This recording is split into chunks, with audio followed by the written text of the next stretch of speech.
Chapter 4, Magnitude and Bond. In Chapter 4, Patrice talks about being incarcerated and how it affects not only people, families, and fathers, but how it affects people, especially with mental illness. Her older brother, Monty, is someone who suffers from schizoaffective disorder.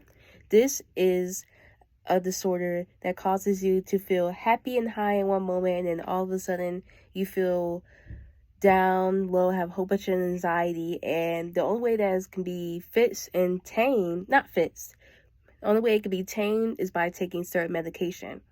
Monty is someone who is a victim of the justice system and is someone who has been used and abused while in jail. He first got arrested when he was a teen just for standing around on the corner wearing a white shirt and look for someone suspicious. As this go on, the family starts to notice his moods start to change. He'll go from being happy and high spirits the next to upset, crying on the floor in the bathroom, trying to figure out what is going on. The use of terms of gangs is something that is used very loosely in Van Nuys. A gang could just be a group of boys hanging around, talking around on the street just because they have nowhere else to go. Gang affiliation is something that a lot of men in Van Nuys have been accused of, even if they were in the gang or not in the gang. Unfortunately, Monty was in one of these situations which caused him to be arrested. In the book, on page 56, Patrice then explains the reason on why Monty was arrested. Here, and I quote, Patrice states, he and his friends were not only busted, but sent away for tagging, underage drinking, carrying 2-inch pocket knives, cutting glass, being kids, talking junk, talking back, wearing the same t-shirts, literally. This is an example of having a certain, when someone goes to the police and they put in a statement, they have a certain look for each person. The person could be black or Hispanic, could be wearing a white shirt, could be tall, could be buff.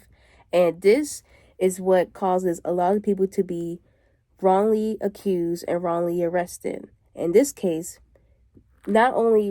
although he was doing underage drinking and stuff like that, there have been cases where Monty was arrested for just because he looks like the man that the police are looking for.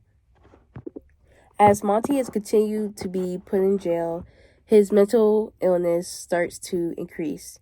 You start to see changes to where he is not making words. He's not pronouncing words correctly. He's slurring around. He's just not in the right state of mind. And the police does nothing about it. The jail does nothing about it. They just treat him as a very inhumane person who's just someone who's just acting up because they're in jail, having a tantrum. The police did not notify Patrice or her family what was going on with Monty until later on. Poverty is something that not only affects you physically, it affects you mentally.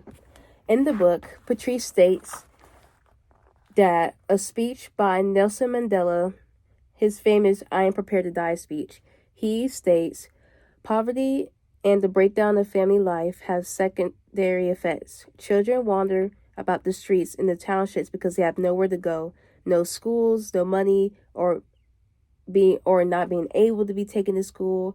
Both parents, if they are to, have to work to keep alive. This leads a growing violence which erupts not only politically but everywhere. Life in the township is dangerous. By this statement, he means that because you're living in poverty and your parents are constantly at work, a lot of children wander the streets, trying to explore, trying to receive money just so they can have something or feel something.